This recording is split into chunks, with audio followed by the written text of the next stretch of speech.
మనం చిన్నబాబుకి చిన్ని దూరం అయ్యారని చెప్పక తప్పదు. సార్ మరొక అంశం, అసలు కర్ణాటక కాంగ్రెస్ కర్ణాటకం అనేది ఢిల్లీకి చేరింది.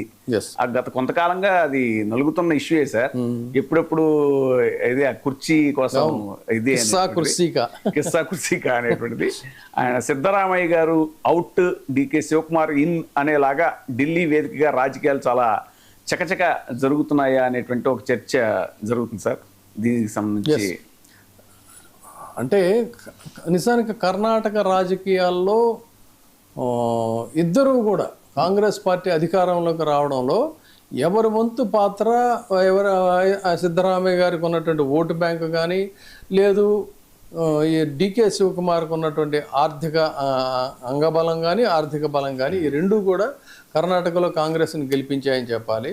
అయితే ఏంటంటే ఒక సీనియర్గా సిద్ధరామయ్య, తర్వాత ఆయనకు ఉన్నటువంటి ఫాలోయింగ్ దాన్ని బట్టి ఆయనకి ఒక అవకాశం ఇచ్చారు. అప్పుడు ఒక నువ్వా నేనా అనేటువంటి దీంట్లో ఏంటంటే చాలా చాకచక్యంగా కాంగ్రెస్ పార్టీ మొత్తానికి డికే శివకుమార్ని బుజ్జగించి ఆయన్ని నీకు నెక్స్ట్ టర్మ్లో నిన్ను సీఎంని చేస్తాం, అంతవరకు అయితే సిద్ధరామయ్యకి మనం అవకాశం ఇద్దామని అన్నప్పుడు ఈయన కొంత బెండ్ అయ్యాడు శివకుమారు. సో అసలు ఆ దశలో ఏంటంటే శివకుమార్ని బీజేపీలోకి లాగేస్తారు, బీజేపీలోకి వెళ్ళిపోతాడని చెప్పని కూడా బలంగా ప్రచారాలు వినిపించాయి. కానీ ఒక కాంగ్రెస్ పట్ల ఆయనకు ఉన్నటువంటి అభిమానంతో డికే శివకుమార్ కాంగ్రెస్లోనే కొనసాగిన తర్వాత అక్కడికి ఆ వ్యవహారాలు అయితే సద్దుమణిగాయి. 23 కర్ణాటక అసెంబ్లీ ఎన్నికల్లో భారీ విజయంలో 224 స్థానాల్లో 139 స్థానాలతో అధికారంలోకి వచ్చింది ఆ రోజున. ఇది చెప్పాలంటే సో ఇద్దరు కూడా అందుకనే ఏంటి వీళ్ళ ఫార్ములా అన్నట్టయితే పవర్ షేరింగ్ అనేది ఫార్ములా.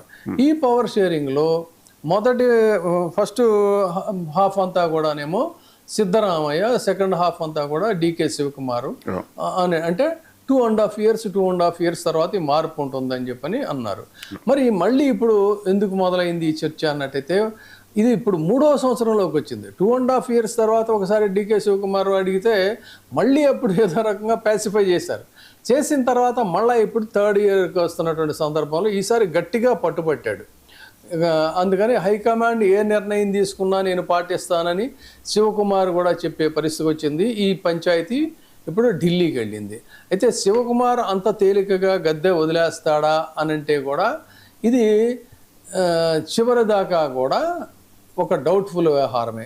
ఇక దళిత వర్గాల్లో కూడా ఆయనకి మంచి పట్టు ఉంది, తర్వాత సీనియారిటీ ఉంది. డికే శివకుమార్కి ఉన్న బలం ఏంటి చూసుకున్నట్టయితే ఆయన ఎప్పుడు కూడా పార్టీ ఆర్గనైజేషన్లో, ఎమ్మెల్యేల్లో ఆర్థికంగా ఈయన ఒక్కలింగ సమాజంలో ఉన్న వ్యక్తి. 18 నుంచి కూడా 2018 నుంచి కూడా కాంగ్రెస్ పార్టీకి ఒక స్టాంచ్ సపోర్టరు.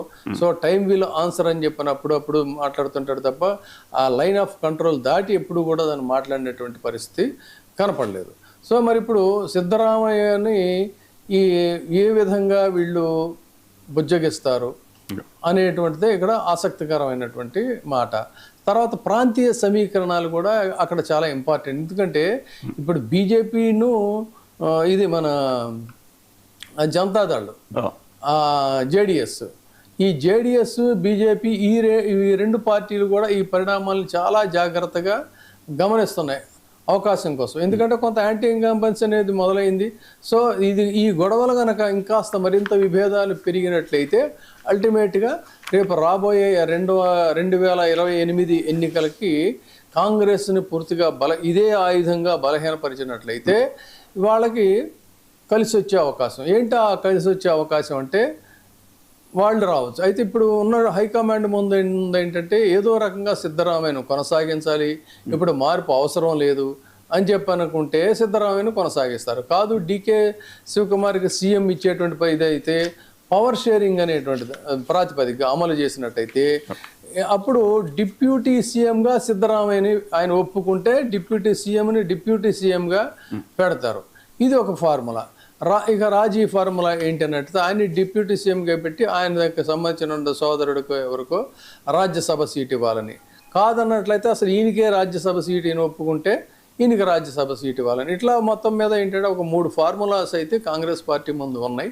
ఈ 3 ఫార్ములాల్లో ఏదైనా సరే సిద్ధరామయ్య ఆయన తన యొక్క అంగీకారాన్ని తెలియజేయాల్సి ఉంటుంది. అట్లా అయితే కథ సుఖాంతం అవుతుంది.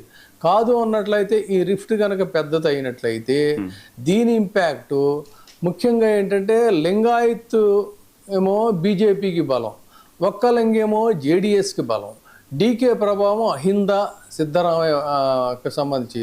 సో ఈ 3 సమీకరణాల మధ్య కర్ణాటక రాజకీయం మొత్తం తిరుగుతున్నటువంటి నేపథ్యంలో కాంగ్రెస్ భయం ఏంటి అన్నట్లయితే ముఖ్యంగా ఇటు పక్కన చూసుకుంటేనేమో హైదరాబాద్ తెలంగాణలో అప్పుడు ఏం జరిగింది, అంతర్గత విభేదాలతోనే వాళ్ళు చాలా నేరోలో పోగొట్టుకున్నారు.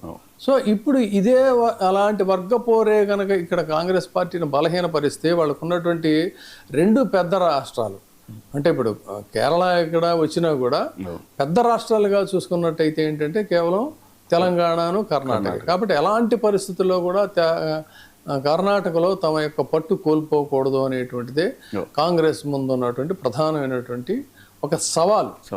ఈ సవాల్లో మరి దీన్ని ఈ ప్రభుత్వం సుస్థిరంగా కొనసాగించడానికి ఈ జోడు గుర్రాలన్నిటినీ కూడా రెండింటిని ఎలా బ్యాలెన్స్ చేస్తారు అనేది ఒక ఆసక్తికరంగా ఉంది. ముఖ్యంగా చూసుకున్నట్టయితే ఢిల్లీలో మల్లికార్జున ఖర్గే చాలా బిజీగా ఈ అంశంలో ఉన్నాడు.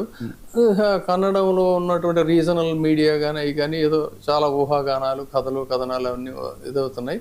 సరే చూద్దాం. ఇప్పుడు ఈ సైలెంట్ పవర్ వార్ అని చెప్పచ్చు దీన్ని చెప్పాలంటే.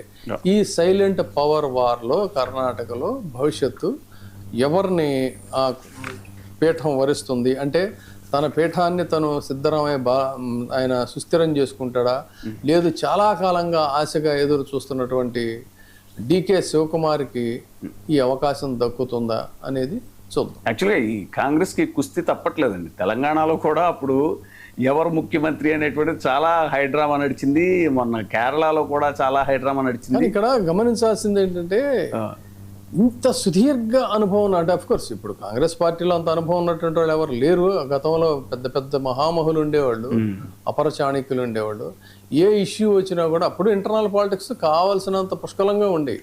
కాకపోతే అంతే స్థాయిలో లీడర్స్ ఉండేవాళ్ళు కాబట్టి వాళ్ళు ఇష్యూస్ని ఎక్కడికక్కడ పరిష్కరించేవాళ్ళు.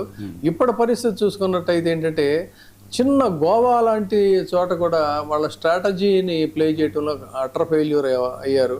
సరే మొత్తం మీద అయితే ఇప్పుడు మన కేరళంకి సంబంధించి మాత్రం ఒక మంచి అభ్యర్థినే పెట్టారనేది అక్కడ కూడా చాలా రోజులు వ్యవహారం నడిచింది కానీ బట్ అందరూ కూడా ఓకే అని చెప్పని అన్నారు.